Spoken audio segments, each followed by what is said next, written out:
Hey guys, Pam from the Green Dragon Farm. So I'm gonna start filling up my planters. So let me back up here and give you an overview of what these guys look like. So these are contraptions that my dad actually built. They've got the 4x4 posts as legs, and then 2x4s to hold up these things. He's got 1x1s or 2x2s, whatever those are, to kind of hold and support. And then these are just plastic inserts for mixing concrete. You can get at Lowe's. And he's drilled holes in the bottom all along here. So, and then there's the one on the other side that I've also got the containers for, but I haven't put those in because I had earlier, and every time we got a pretty good windstorm, they would blow out. So I'm just gonna leave them on the ground for now because they have been staying put. So I'm okay with that. Nothing more fun than watching, a black cement trug flying across your yard, and you hope you don't crack it, because I don't think they're as cheap as they used to be. All right, so what am I going to do? So we've got these holes. I think they're like 1/2-inch holes. But what I have to do is put something to kind of stopper up the holes a little bit. And what I'm going to do is I've got this screening here. It's a little wide, but I'm okay with it. So I'm going to lay this out, cut it off with my little scissors over here. And then, so it kind of sort of blocks. It's still going to drain really well, but that way big chunks of dirt don't get washed away every time it rains really hard. So I'm going to do that with probably one today, and then start filling, and we'll see how much soil it's going to take to actually fill one. I'll bring a bag of the potting soil over here and some compost manure, and we'll see how many more bags I need to fill up. So what am I going to do with these guys? I'm going to plant stuff that has short roots, things like lettuce, possibly onions, like green onions, radishes, what else? Bok choy, maybe. I think that's plenty. And then when it gets hot in the summer, I either can finagle some kind of like not really a roof, but something that I can drape shade cloth over and maybe keep it from getting too hot over here, and just keep it going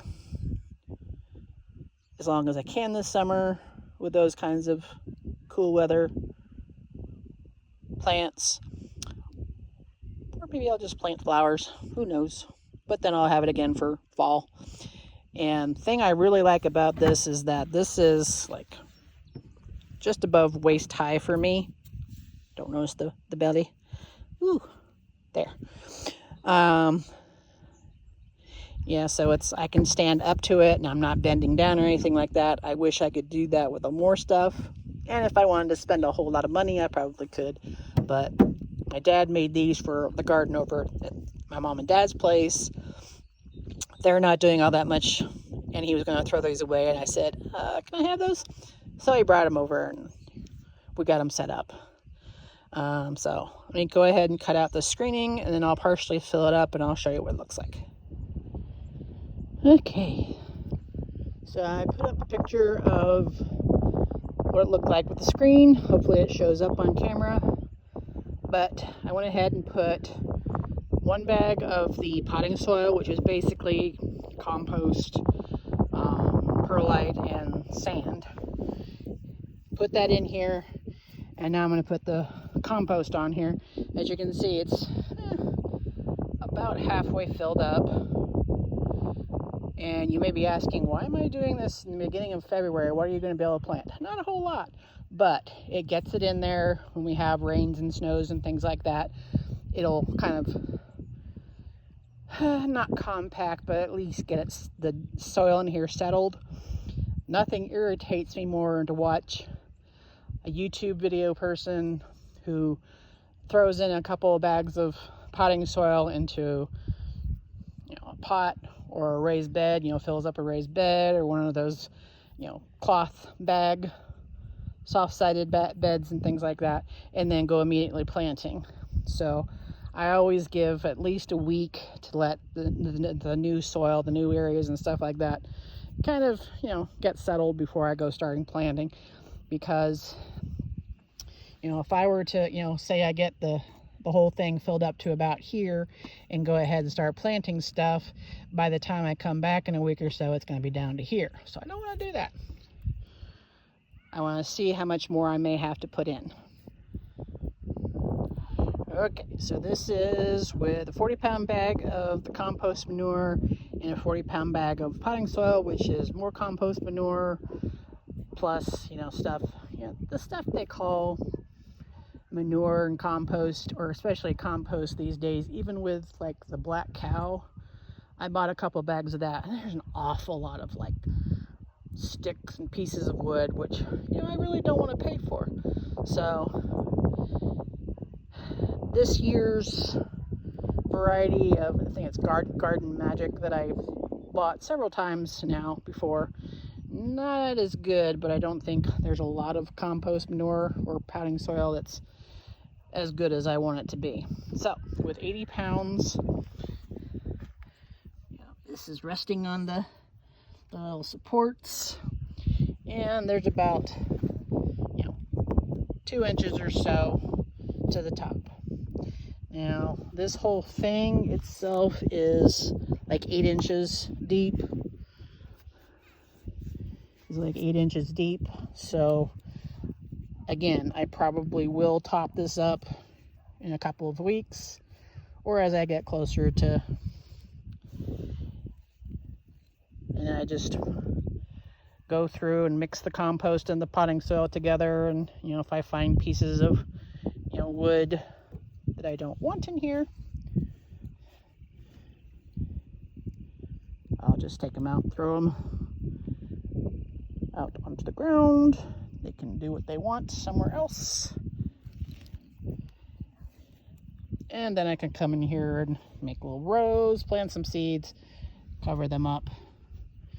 And then I can either put something on top to kind of shield it from weather and things like that, or just leave it to do itself, depending on how warm it is outside. So, all right, that's one down. It's getting a little cold.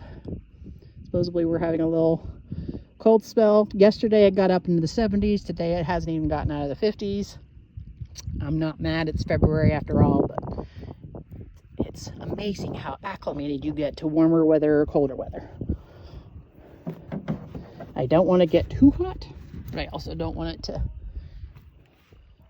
go back to sub-freezing temperatures either. All right, so that's it. So 1 to go, 3 more to go.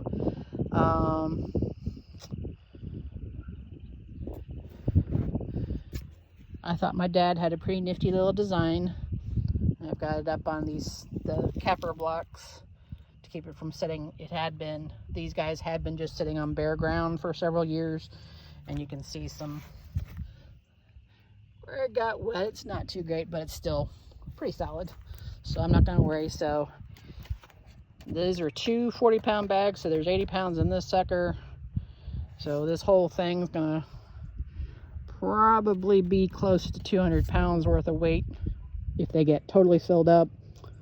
We'll see. And then the same thing on that side, but it's an easy way-ish to create a gardening area that you don't have to bend over.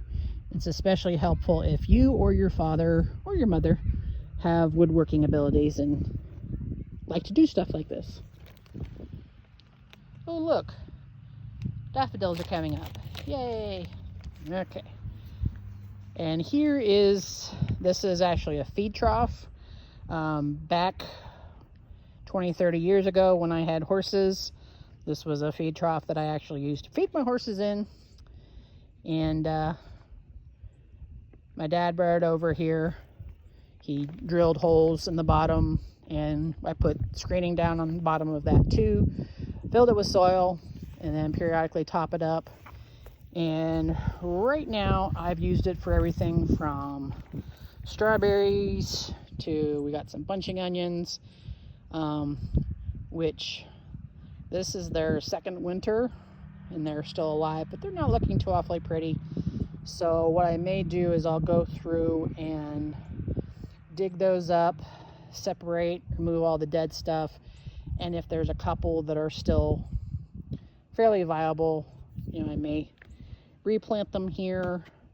But we have all these Johnny Jump Ups. These are self-sowing ones. I like Johnny Jump Ups, I'm not gonna lie. I really like them, and when they're in bloom, like this one was blooming earlier, but it got cut back, nipped back by the cold weather we had. So I'll just toss that out. No sense letting it sit there taking up space and that kind of stuff. But yeah, so another 6 to 8 weeks, this entire thing is going to be full of Johnny Jump Ups, which isn't necessarily a bad thing, but it's also not useful. I may, since I'm going to have the other 4 spaces that are, well, 2 of these are probably the same space. This may be a little bit smaller. I'll have to measure it. But, I've got 2 other of these basically. So I could just go ahead and just leave this alone and just let it do its thing. Let the Johnny Jump Ups do their thing this spring. Be happy and cheerful and cute. And then summertime hits, when they start dying off from the heat, I can just rip everything up. Hopefully get them all before they seed themselves, because this is where all these came from. And the ones that were over there, don't know how they got there, but they skipped from here past all that stuff to go to that bed all the way there at the end without stopping in between somehow. Now, I'm not gonna lie, I may possibly have had a hand in that and took some soil over that was containing some Johnny Jump Up seeds, but I didn't do it intentionally. At least I don't think so. But you can see, these are all these tiny little Johnny Jump Ups. I have better luck with Johnny Jump Ups than I do with any other thing. I've tried growing pansies. I've tried growing other types of violas. Johnny Jump Ups are the only ones that survive the winter, reseed themselves, and keep coming back. So, yeah, we'll see what I do. I'll probably leave them. I'm a sucker. Okay, well that was it. Great dismal day in East Tennessee, but that's okay. So, hope everyone's having a good one. And I will talk to you all later. Bye.